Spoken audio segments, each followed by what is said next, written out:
Time now for everybody's favorite guessing game, What's My Line?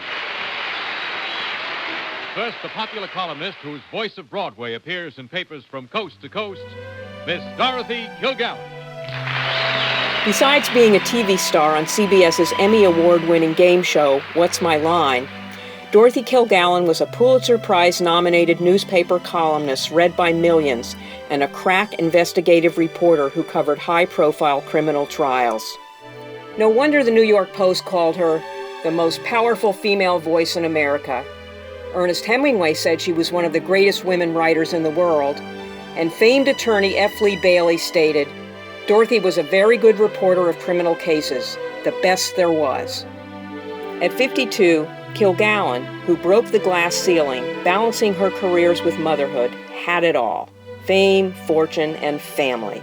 She was the first female media icon whose accomplishments rival Oprah's and Barbara Walters.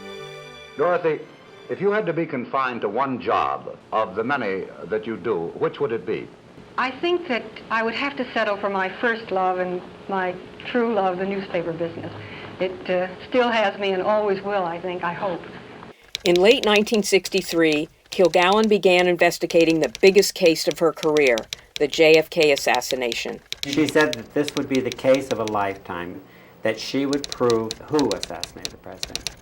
She dug up something about the assassination of President Kennedy that somebody didn't want her to know. She said if the wrong people knew what I know, it would cost me my life. On November 8, 1965, Kilgallen was found dead in her Manhattan townhouse bedroom. So I turned on my curling irons, and I walked over to the bed and touched her, and I knew she was dead right away. According to the New York City Medical Examiner's Office, the official cause was accidental death due to acute ethanol and barbiturate intoxication, circumstances undetermined. But was Kilgallen's death an accident? No investigation followed. Some believe she committed suicide. Others thought the feisty journalist may have been murdered. Suspects include her arch-enemy Frank Sinatra, J. Edgar Hoover, a dangerous mafia don, and a mystery man she met hours before she died. Her hairdresser, Mark Sinclair, believed the death scene had been staged. She always dressed in pajamas and old socks, and her makeup was off and her hair was off and everything was done. She was completely dressed like she was going out. The hair was in place, the makeup was on, the false eyelashes were on.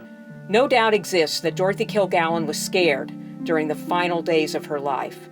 She told me a couple of weeks before she died she was going to get a gun because her life was being threatened, and she was scared for her life and for her family. Did the woman who battled for equality in a man's world really die of a drug overdose? Or was she poisoned with a homicide covered up by a corrupt medical examiner's office?